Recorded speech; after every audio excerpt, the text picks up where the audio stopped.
ഇന്ന് കേരള PSCയുടെ CPO ഫിസിക്കലിനെ പറ്റിയാണ് ഞാൻ ഇവിടെ പറയാൻ വന്നിരിക്കുന്നത്.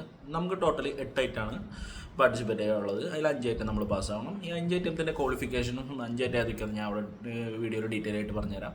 അതിന് തന്നെ 100 മീറ്റർ 14 സെക്കൻഡിൽ നമ്മൾ ക്ലിയർ ചെയ്തിരിക്കണം. 14 സെക്കൻഡിൽ കറക്റ്റ് വിസിലടിക്കും. അപ്പോൾ അതിൽ ക്ലിയർ ചെയ്തിരിക്കണം. അത് കഴിഞ്ഞ് രണ്ടാമത് വരുന്നത് നമുക്ക് ഹൈ ജമ്പാണ്. 132.20 സെൻറ്റിമീറ്ററാണ്. ആ ഹൈറ്റ് നമ്മൾ ക്വാളിഫൈ ചെയ്യണം. മൂന്നാമത് വരുന്നത് ലോങ് ജമ്പാണ്. 457 സെൻറ്റിമീറ്ററാണ്, അതായത് 4.5 മീറ്ററിന് കുറച്ച് മുകളിൽ.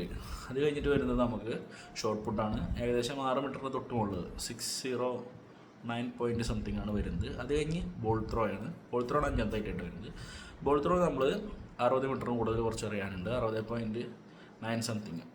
അത് കഴിഞ്ഞ് വരുന്നത് നമുക്ക് റോപ്പ് ക്ലൈമ്പിംഗ് ആണ്. റോപ്പ് ക്ലൈമ്പിംഗ് 365 സെൻറ്റിമീറ്ററാണ് വരുന്നത്, അതായത് 12 ഫീറ്റാണ് നമ്മൾ കയറേണ്ടത്. അത് കാല് യൂസ് ചെയ്യാൻ പാടില്ല, ഓൺലി വിത്ത് ബോത്ത് ഹാൻഡ്സ് മാത്രം.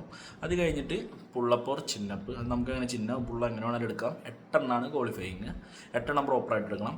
എൻ്റെ ലാസ്റ്റ് ഐറ്റം ആരും അങ്ങോട്ട് പോകാണ്ടിരിക്കട്ടെ, 1500 മീറ്റർ 5.44 സെക്കൻഡിനുള്ളിൽ പാസ്സാണ്.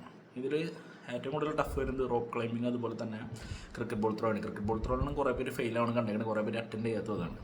നമ്മൾ കൈക്ക് എന്തെങ്കിലും ഇഞ്ചുറിയും കാര്യങ്ങളൊക്കെ ഉണ്ടെങ്കിൽ പിന്നെ റോപ്പ് ക്ലൈമ്പിങ്ങും ചിന്നിങ്ങും ഒക്കെ പിന്നെയാണ് വരാൻ പോകുന്നത്. അപ്പോൾ സൂക്ഷിച്ച് വേണം ചെയ്യാൻ. ഇതിൽ 5 ഐറ്റം നിങ്ങൾ ഈ 8 എണ്ണത്തിൽ 5 എണ്ണം പാസ്സായാൽ മതി. അത് നിങ്ങൾക്ക് എന്തായാലും പറ്റും, ആരെക്കൊണ്ടും പറ്റും. നിങ്ങൾ പാസ്സായാൽ നിങ്ങൾക്ക് ഒരു ജോലി ഉറപ്പാണ്.